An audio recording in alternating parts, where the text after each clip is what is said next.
ನಮಸ್ಕಾರ ಫ್ರೆಂಡ್ಸ್, ನೋಡ್ರಿ ಇವನಿದು latest update ಏನಪ್ಪಾ ಅಂತಂದ್ರೆ ಏಪ್ರಿಲ್ ಮಂತ್ದು ಸ್ಟೇಟಸ್ ಆಲ್ರೆಡಿ ಅಪ್ಡೇಟ್ ಆಗಿದೆ ಫ್ರೆಂಡ್ಸ್. ಹೌದು ಫ್ರೆಂಡ್ಸ್, ಜನವರಿ, ಫೆಬ್ರವರಿ, ಮಾರ್ಚ್, ಏಪ್ರಿಲ್ ಮಂತ್ದು ಸ್ಟೇಟಸ್ ಆಲ್ರೆಡಿ ಅಪ್ಡೇಟ್ ಆಗಿದೆ ಫ್ರೆಂಡ್ಸ್.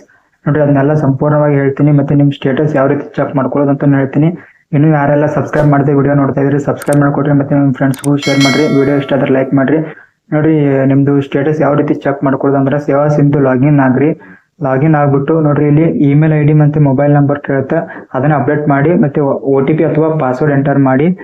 ಇನ್ ಕೇಸ್ ನಿಮ್ಮ ಹತ್ರ ಲಾಗಿನ್ ಇದ್ರೆ ಲಾಗಿನ್ ಆಗ್ಬಿಟ್ಟು ಕ್ಯಾಪ್ಚಾ ಹಾಕ್ಬಿಟ್ಟು ಎಂಟರ್ ಮಾಡಿ. ನೋಡ್ರಿ ಇಲ್ಲಿ ಮೊಬೈಲ್ ನಂಬರ್ ಹಾಕ್ಬಿಟ್ಟು ಗೆಟ್ OTP ಕೊಡಿ. ಗೆಟ್ OTP ಕೊಟ್ಟ ನಂತರ ಇಲ್ಲಿ ಕ್ಯಾಪ್ಚಾ ಕೇಳುತ್ತೆ, ಕ್ಯಾಪ್ಚಾ ಕೊಟ್ಬಿಟ್ಟು ಸಬ್ಮಿಟ್ ಮಾಡ್ಬೇಕಾಗತ್ತ. ನೋಡ್ರಿ ಕ್ಯಾಪ್ಚಾ ಇದೆ ಇಲ್ಲಿ, ಕ್ಯಾಪ್ಚಾ 8x2QW2 ಅಂತ ಇದೆಯಲ್ಲ, ಇದನ್ನ ಕೊಟ್ಬಿಟ್ಟು ಸಬ್ಮಿಟ್ ಮಾಡ್ಬಿಟ್ಟು ಸಬ್ಮಿಟ್ ಮಾಡಿದ್ರೆ ನೆಕ್ಸ್ಟ್ ಈ ರೀತಿ ಪೇಜ್ ಓಪನ್ ಆಗುತ್ತೆ, ಸರ್ವಿಸ್ ಪ್ಲೇಸ್ ಪೇಜ್ ಅಂತ ಹೇಳಿ.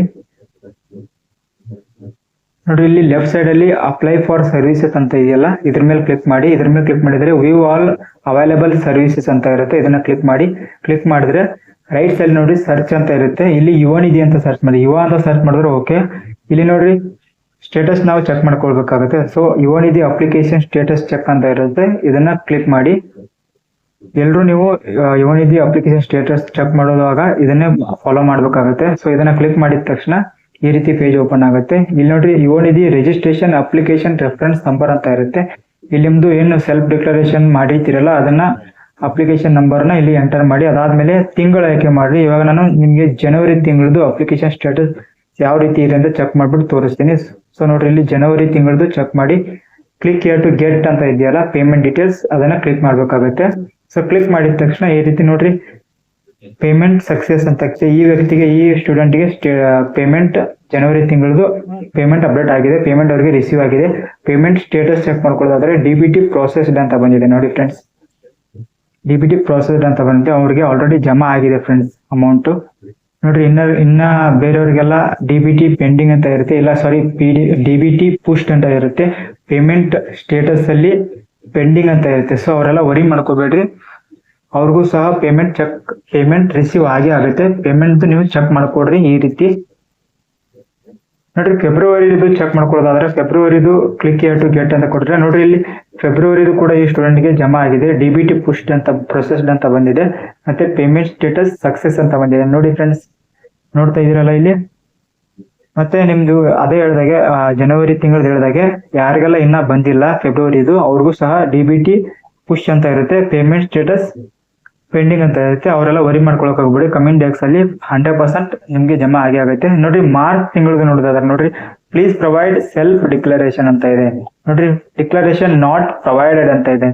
ಸೊ ಇನ್ನ ನೋಡ್ರಿ ಡಿಕ್ಲರೇಷನ್ ಸೆಲ್ಫ್ ಡಿಕ್ಲರೇಷನ್ ಇನ್ನ ನೀವು ಅಪ್ಲಿಕೇಶನ್ ಹಾಕಿರಲ್ಲ, ಸೊ ಹಾಕಿಲ್ಲದೆ ಇದ್ರೆ ಈ ರೀತಿ ಸ್ಟೇಟಸ್ ಶೋ ಆಗುತ್ತೆ. ಸೊ ಇನ್ನ ಯಾರೆಲ್ಲ ಸೆಲ್ಫ್ ಡಿಕ್ಲರೇಷನ್ ಹಾಕಿಲ್ಲ, ಯಾವ ರೀತಿ ಹಾಕ್ಬೇಕು ಅಂತ ಯಾರಾದ್ರೂ ಗೊತ್ತಾಗಿಲ್ಲ ಅಂತಂದ್ರೆ ನಮ್ಮ ಚಾನಲ್ ಅಲ್ಲಿ ಏಪ್ರಿಲ್ ಮಂತ್ದು ಸೆಲ್ಫ್ ಡಿಕ್ಲರೇಷನ್ ಚೆಕ್ ಮಾಡ್ಕೊಳ್ಳಿ, ವಿಡಿಯೋ ಹಾಕಿದೀವಿ, ಕ್ಲೀನ್ ಆಗಿ ಹಾಕಿದೀವಿ. ನಿಮ್ಮ ಮೊಬೈಲ್ ನಲ್ಲಿ ಅಪ್ಲಿಕೇಶನ್ ಫಿಲ್ ಮಾಡಬಹುದು. ಸೊ ಈ ರೀತಿ ಸ್ಟೇಟಸ್ ಶೋ ಆಗುತ್ತೆ. ಸೆಲ್ಫ್ ಡಿಕ್ಲರೇಷನ್ ಖಂಡಿತ ಮಾಡ್ಲೇಬೇಕಾಗುತ್ತೆ. ಇನ್ ಕೇಸ್ ನೀವು ಸೆಲ್ಫ್ ಡಿಕ್ಲರೇಷನ್ ಮಾಡಿಲ್ಲ ಅಂತಂದ್ರೆ ನಿಮ್ದು ಯಾವ ಮಂತ್ದು ಅಮೌಂಟ್ ಕ್ರೆಡಿಟ್ ಆಗಲ್ಲ. ಸೊ ನೆಕ್ಸ್ಟ್ ಕಮಿಂಗ್ ಮಂತ್ದು ಅಪ್ಲಿಕೇಶನ್ದು ನಿಮ್ದು ಅಮೌಂಟ್ ಪೆಂಡಿಂಗ್ ಅಂತಾನೆ ತೋರಿಸುತ್ತೆ. ಸೊ ಯಾರು ಇನ್ನ ಸೆಲ್ಫ್ ಡಿಕ್ಲರೇಷನ್ ಮಾಡಿಲ್ಲ ಈ ಕೂಡಲೇ ಮಾಡ್ಕೊಡ್ರಿ.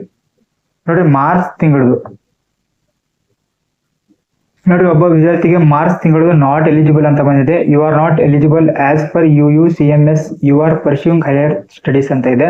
ಸೊ ಇವರು ಆಲ್ರೆಡಿ ಬೇರೆ ಹೈಯರ್ ಸ್ಟಡಿಗೆ PGಗೆ ಅಪ್ಲಿಕೇಶನ್ ಅಡ್ಮಿಷನ್ ಮಾಡಿದ್ದಾರೆ. ಸೊ ಅದಕ್ಕೆ ಯು ಆರ್ ನಾಟ್ ಎಲಿಜಿಬಲ್ ಅಂತ ಬರುತ್ತೆ. ನಿಮ್ಗೂ ಏನಾದ್ರು you are not eligible as per UUCMS ಅಂತ ಬಂದಿದ್ರೆ ನೀವು ಅಡ್ಮಿಷನ್ ಮಾಡಿದ್ರೆ PGಗೆ ಹೈಯರ್ ಸ್ಟಡೀಸ್ಗೆ, ಸೊ ಈ ರೀತಿ ಬರುತ್ತೆ, ನಿಮ್ಗೆ ಅಮೌಂಟ್ ಜಮಾ ಆಗಲ್ಲ ಫ್ರೆಂಡ್ಸ್.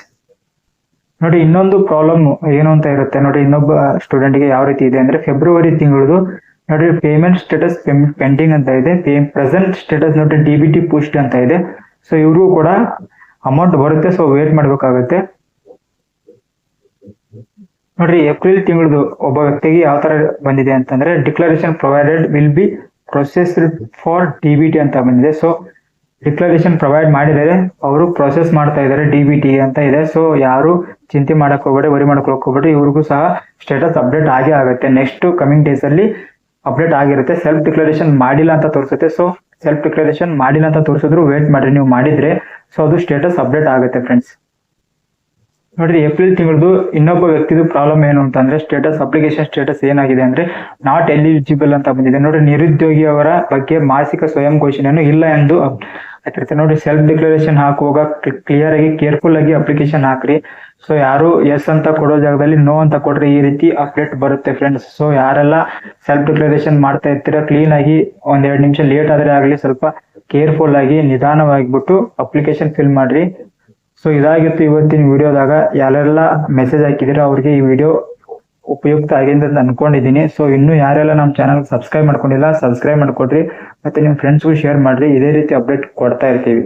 ನೋಡ್ರಿ ಇನ್ನೊಬ್ಬ ವ್ಯಕ್ತಿದು your application has been approved by DDPU officer ಅಂತ ಇರುತ್ತೆ. ಸೊ ಇವ್ರಿಗೂ ಕೂಡ ಅಪ್ಡೇಟ್ ಆಗುತ್ತೆ, ಪೇಮೆಂಟ್ ಸ್ಟೇಟಸ್ ಅಪ್ಡೇಟ್ ಆಗುತ್ತೆ. ಸೊ ವೇಟ್ ಮಾಡ್ರಿ, ನಿಮಗೂ ಕೂಡ ಅಮೌಂಟ್ ಜಮಾ ಆಗೇ ಆಗುತ್ತೆ.